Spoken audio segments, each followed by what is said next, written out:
¿Cuál es el desenlace final del enfisematoso?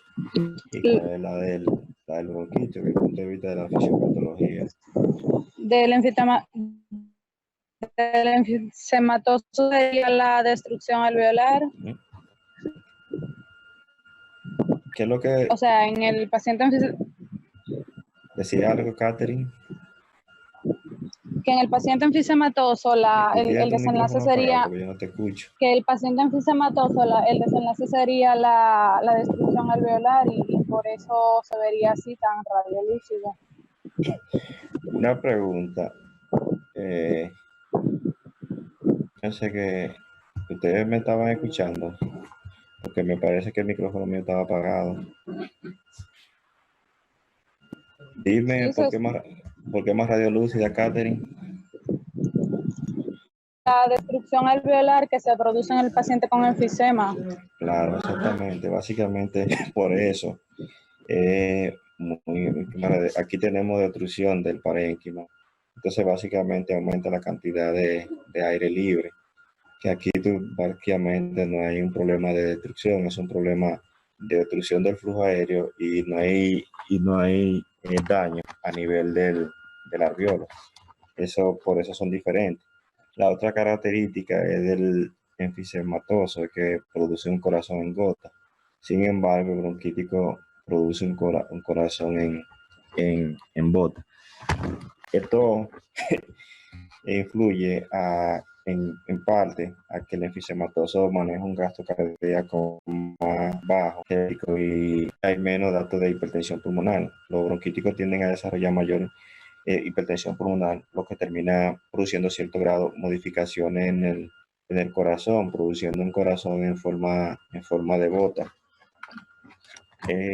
Y básicamente cuando tú ves estos dos pacientes, tú logras reconocer lo que son totalmente diferentes.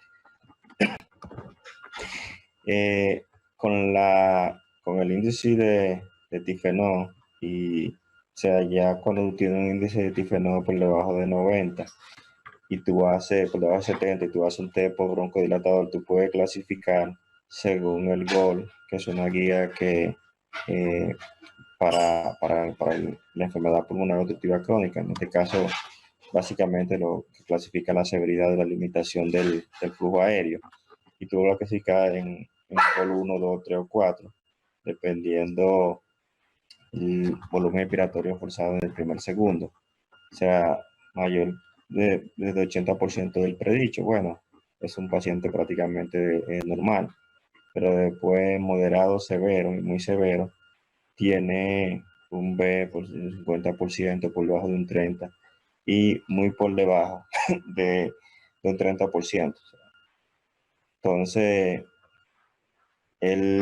atendiendo a esa clasificación, tú puedes determinar, igual que en el asma, el tratamiento. Si tú tienes mayor de 80, 50-80, 30-50 o menos del 30%, te va a dar el grado de severidad del EPOC. Otra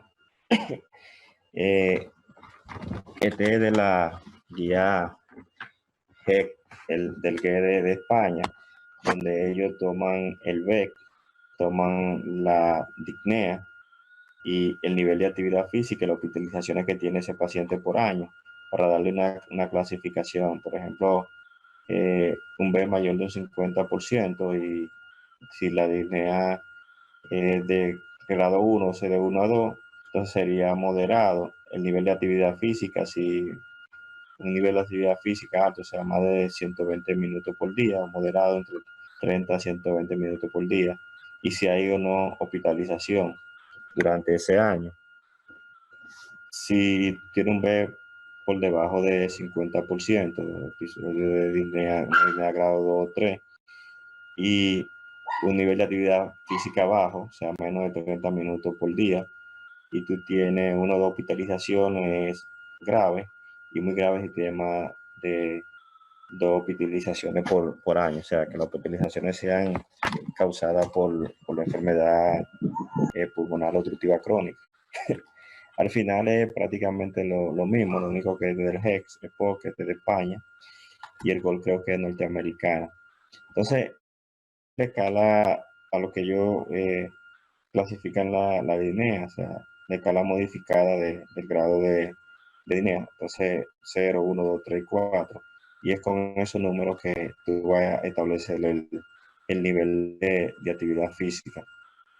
Disnea solo con actividad física muy intensa. O sea, grado 1, disnea muy rápido al subir escalera, incapacidad para andar al mismo paso que una persona de la misma edad, que te obliga a parar antes de los 100 metros. 100 metros no es mucho, eso es menos de un palo de luz a otro. Un palo de luz a otro normalmente a 150 metros. Y viene a realizar el mismo mínimo esfuerzo, como quitarte los zapatos. Una vez tú lo clasificas en uno de esos grados, entonces tú puedes determinar el tratamiento que lleva ese paciente. En el tratamiento leve, en todo sí es lógico que debe haber prevención contra la vacuna, tanto antigripal como el neumococo, y mejorar, si puede, se puede mejorar la actividad física. Entonces, tratamiento a dar, tú puedes dar un broncodilatador beta agonista de acción corta o un antagonista colinérgico de acción corta también, como en este caso podría ser salbutamol con dipatropio, que son de acción corta. Ya también otra opción, dependiendo de la respuesta al tratamiento. Esto básicamente, estos agonistas de acción corta funcionan como en el asma, como si fueran terapia de rescate. Si no te funciona, entonces pasa a lo mismo, pero de acción larga. Un betagonista de acción larga, cuando hablamos de betagonista, es un medicamento que hace lo mismo que hace la adrenalina, o sea, que estimula los receptores beta 2 que se encuentran en los bronquios y producen broncodilatador. En el caso, en los inhibidores de acción larga, inhibidores colinérgicos, básicamente son eh, inhibidores muscarínicos, lo que hacen es que son opuestos, antagonistas de la acetilcolina. Recuérdense que la acetilcolina es el neurotransmisor del parasimpático, y el parasimpático a nivel del árbol respiratorio produce broncoconstricción y aumento de las secreciones bronquiales. Y básicamente cuando tú das un antagonista colinérgica, oponiéndote a la acción que hace la acetilcolina. En el caso del grado moderado, seguimos con todo lo demás. Lo único que en este caso se valora el uso de eh, corticoides inhalados. Y si no resuelve con eso, entonces tú puedes dar una santina como la teofilina, que es básicamente lo que hace que relaja la musculatura lisa bronquial. No es mucho al final de la diferencia, lo que se consigue con el tratamiento, pero los esteroides pueden ayudar bastante a reducir un poco la inflamación y de esa forma hacer que los calibres de los bronquios aumenten su diámetro. Ya si el caso es grave, bueno, tú combinas todo lo anterior, iría a terapia física de rehabilitación pulmonar a ver qué se puede hacer, y el paciente ya en este caso posiblemente tenga que usar oxígeno de manera eh, permanente. Paciente que anda con su tanquecito de oxígeno para donde quiera que se mueve. Si ya esto no resuelve el problema, entonces aquí tenemos la otra solución, que sería el trasplante de pulmón. Claro, no en muchos lugares se hacen trasplantes de pulmón, y el país que más experiencia tiene con el trasplante de pulmón es básicamente España, uno de los países que más experiencia tiene, no solo en trasplante de pulmón, sino casi en todos los trasplantes. Eh, el tratamiento inicial también tú puedes encasillarlo por grupo A, B, C y D, es lo mismo que el grupo 1, 2, 3 y 4, y es básicamente lo mismo. Grupo A, broncodilatador de acción corta. Grupo B, broncodilatador de acción larga. Grupo C, además de esto, usar un lama como el tiotropio, o sea, esos son antagonistas de la colinérgico de acción larga como el tiotropio, lo único que no es barato. Y ya el 4, bueno, básicamente hacer lo mismo. Esto es modificando, teniendo esas observaciones de los pacientes, o sea, una terapia inicial. Con otra situación que tenemos que tomar en cuenta con estos pacientes es la vacuna.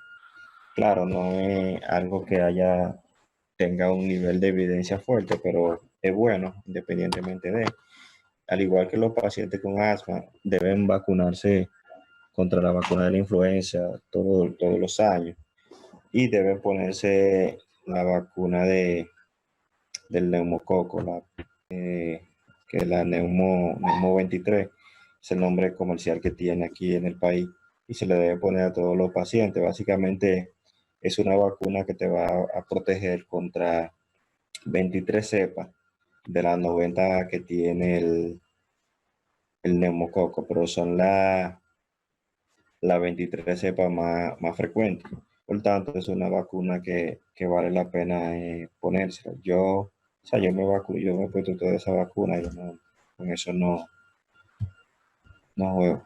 Hay diferencia entre el asma y el EPOC, o sea, y la diferencia es clara, o sea, historia natural son totalmente diferentes. El asma normalmente se inicia a edad temprana.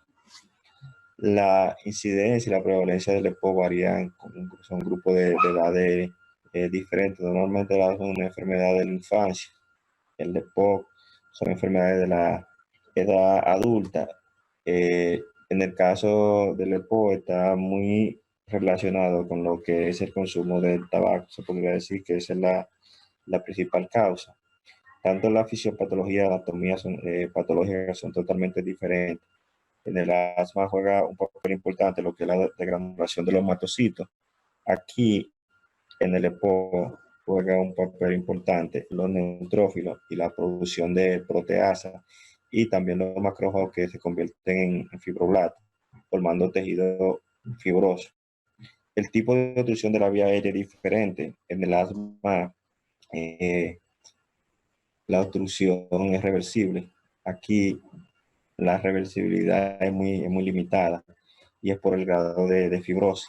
Los pacientes con EPO son pacientes que ellos hacen infecciones a repetición. O sea, el paciente asmático no suele infectarse muy a menudo.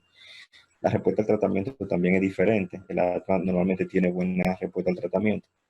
Los pacientes con EPO no responden muy bien. O sea, necesitan mayor adherencia al tratamiento y suelen, en mayor de los casos, necesitar esteroides que los pacientes con asma. La prevención del EPOC, el EPOC tú lo puedes prevenir, es bastante fácil. En el 90% de los casos solamente tienes que no fumar. En el asma no, en el asma hay un componente genético muy importante, donde la persona por más que quiera no puede prevenirlo. Entonces, esas son algunas de las diferencias clínicas entre estas dos enfermedades. ¿Alguna pregunta? ¿Alguna duda?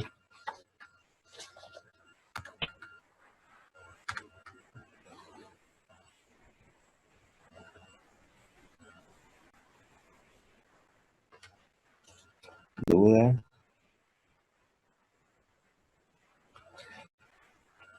En el caso de los pacientes con EPO, cuando hacen exacerbaciones, o sea, un paciente con EPO que te va a la consulta por un EPO exacerbado, o sea, su enfermedad de base, por una u otra razón, se ha agudizado. En ese caso, esos pacientes deben tratarse primero con nebulizadores con hipatropium. O sea, bromuro de hipatropium, claro, lo puede combinar con un beta-agonista de acción corta como el salbutamol, pero lo que no debe faltar en ello es el bromuro de hipatropium. Incluso lo puede nebulizar cada 4, cada 8 horas y en principio puede nebulizarlo cada 20 minutos y luego cada 1 o 2 horas.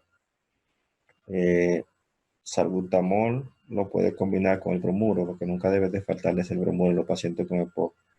Corticosteroide, el corticosteroide en la fase aguda ideal de estos pacientes es la metilprednisolona, 125 miligramos cada 6 horas y luego reducir la dosis.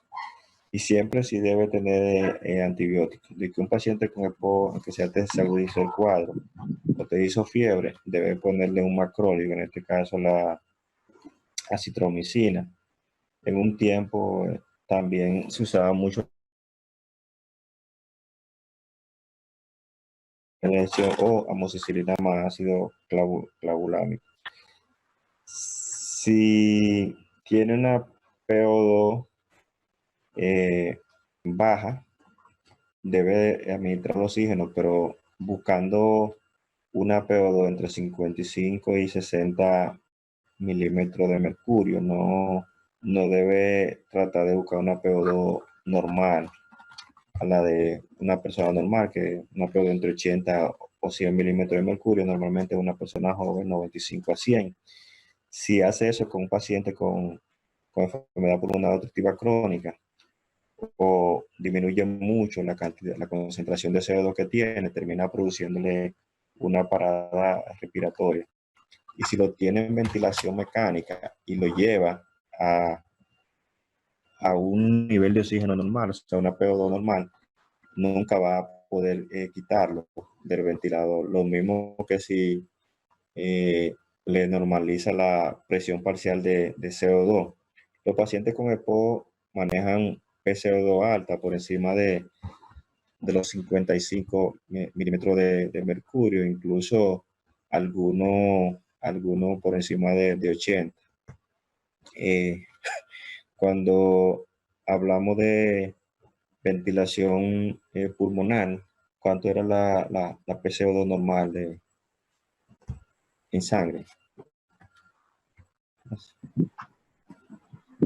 Doctor, y de aquellos pacientes que eran fumadores crónicos y abandonaron el tabaco, ellos suelen hacer también un síndrome varios años después de haber dejado el tabaco que se relaciona con esto de la CEPOC también. Un síndrome. O sea, ellos hacen secuelas, o sea, ellos tienen secuelas como si fueran asmáticos igual. Bueno, si un paciente consumió mucho cigarrillo por un tiempo, Sí. claro que el cigarrillo va a producir cambios en su vida respiratoria. Ahora bien, cuando un paciente fuma, que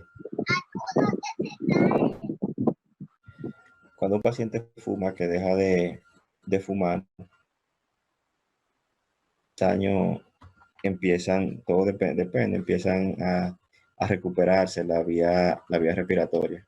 Comienza un proceso de recuperación. El principal problema es que la gente no deja de fumar. La gente no deja de fumar, es muy difícil que la persona abandone una adicción, y es muy difícil. Y lo otro es que aunque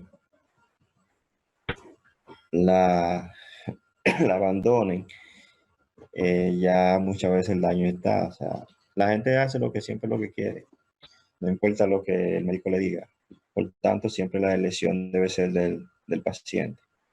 Entonces, yo le decía ahorita que cuando me preguntaste qué pasa, por qué un paciente con una enfermedad pulmonar obstructiva crónica que maneja una PCO2 de 60 o de 75,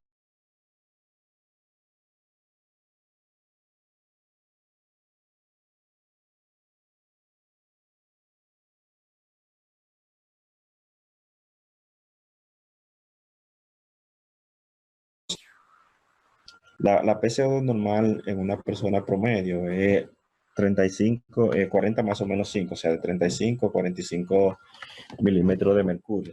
Se hacen unos gases arteriales y tú terminarías en ese rango. Ahora, un paciente con enfermedad pulmonar obstructiva crónica maneja una PCO2 mucho más alta, o sea, de 60 a 65, y eso es lo normal para él, lo habitual para él. Hay dos preguntas, o sea, ¿por qué eso es lo normal para él? Y eso respondería, porque si tú lo normalizas, le produce una parada respiratoria.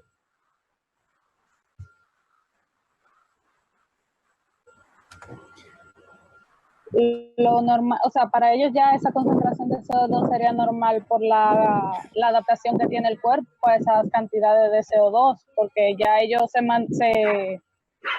acostumbrado a mantener esas presiones de oxígeno, de dióxido de carbono así, y también por la parte del oxígeno que tienen una reducción general. Sí, pero el oxígeno no tiene efecto sobre ello. Incluso tú puedes producir una parada respiratoria con oxígeno bajo si le normaliza la PCO2. Ellos se adaptan a la PCO2 porque su centro respiratorio se acostumbra cada día a niveles más altos, o sea, necesita niveles más altos para tú generar un impulso, en general la ventilación en los pacientes con enfermedad pulmonar obstructiva crónica, tú necesitas concentraciones de CO2 más altas para tú hacer que se genere el mismo impulso que se genera en cualquiera de nosotros, si sencillamente dejamos de ventilar. O sea, tú dejas de ventilar y lo que te obliga a ti a tomar aire es el aumento de los niveles de CO2, aumento de la PCO2. Entonces, en el caso de esos pacientes con EPOC, como ya están adaptados a un nivel muy alto, si tú lo llevas a un nivel normal, hasta que no se acumule esa concentración de CO2 necesaria, ellos no van a poder generar un impulso ventilatorio. Y es otro de los problemas con que cuando lleva un paciente de eso a ventilación, uno de los errores que cometen los médicos y es llevarlo a unos gases normales y llevarlo a una PCO2 normal. Y dicen, bueno, él tiene unos gases normales, pero no hay forma de que tú lo retires del ventilador.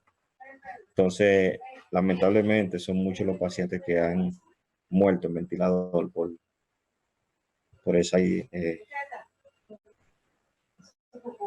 irracionalidad de los médicos, por no decir otra cosa, por la irracionalidad del que lo maneja. O sea, lleva unos niveles normales y esto está bien. No ven que es un paciente que está acostumbrado a manejar PCO2 bastante alto. Y es un paciente que tú lo ves taquinéico y tú le puedes preguntar que si siente dificultad para respiratoria y te dice que no. O sea, no tiene disnea a pesar de que tiene posiblemente 25 o 28 respiraciones por minuto. Está taquinéico, pero no está dinéico, porque la disnea en este caso siempre ha sido un síntoma y por tanto su percepción es subjetiva, es lo que el paciente se siente. Pero es normal que tú lo veas yo taquinéico y tú le preguntas, no, ¿usted tiene dificultad para respirar? No, estoy bien, yo estoy bien. Bueno, ya tú sabes que es un problema crónico ya. ¿Alguna duda? ¿Pregunta?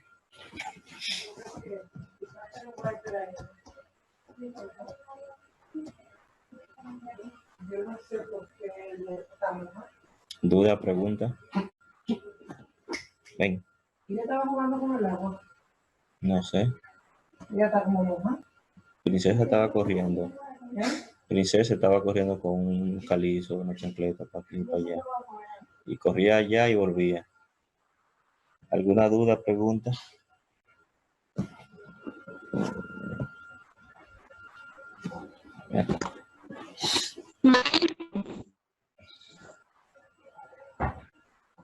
Usted nos dice que el signo más un paciente con asma, signo que va a reducir es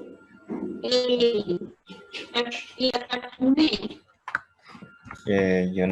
Yo realmente no entendí lo que Jennifer preguntó. ¿Alguien entendió? Escríbelo en el chat. ¿Alguien entendió? Vamos a esperar que le escriba lo que ella quiere preguntar.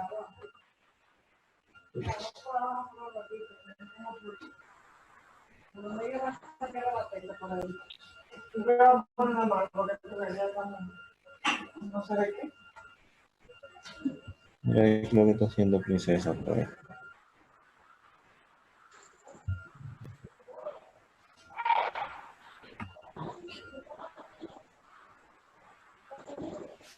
Bien. Ya, profe, que es una pregunta que yo en cualquier tiempo salgo de esa duda. No, pero otra pregunta, porque después te olvida. Inténtalo de nuevo. Y la dificultad respecto que la dificultad respiratoria que yo requería es el signo que sale más a reducir en un paciente con asma bronquial. Ah, ok. La pregunta de ella es que si la dificultad respiratoria es el signo que más relevancia tiene un paciente, que más resalta un paciente con asma bronquial. Eso depende. O Sí. sea, cualquier paciente que tenga asma no controlado va a tener dificultad respiratoria. Pero hay algo en ello, y es que normalmente ellos tienen una triada, o sea, disnea, tos seca y sibilancia. El signo o sea, que más te hace pensar a ti en asma bronquial normalmente es la sibilancia. A personas por encima de 5 ¿La años qué? que pita, la sibilancia, o sea, personas por encima de 5 años que pita, eso es asma hasta que se demuestre lo contrario. Ok. Pero sí, casi todo, o sea, no es, la disnea no es exclusiva del asma, pero todo el que cuando tú tienes asma, si tienes disminución de la vía, estrechez de la vía aérea, tú vas a tener dificultad para respirar. Eso es, la disnea es un síntoma muy amplio, que va desde problemas de la mente, o sea, psicógeno, hasta la insuficiencia cardíaca, o sea, son muchas las causas que te pueden producir disnea. La lista es larga, acidosis, te pueden producir todos los estados de acidosis, te producen disnea, como ocurre, por ejemplo, en los pacientes con cetoacidosis diabética, pacientes con sepsis, todo ello te va a producir estado de disnea. ¿Alguna otra pregunta, señores? ¿Duda? ¿No? Ya sí, entonces el miércoles nos vemos con embolia pulmonar, tromboembolismo pulmonar. Eso es un tema importante. Tromboembolismo pulmonar y básicamente estamos asociados a lo que es la insuficiencia respiratoria aguda. Eso lo vemos este pasado mañana. Ya cada día nos queda con poca cosa. Entonces nada, nos vemos, que pasen buena noche.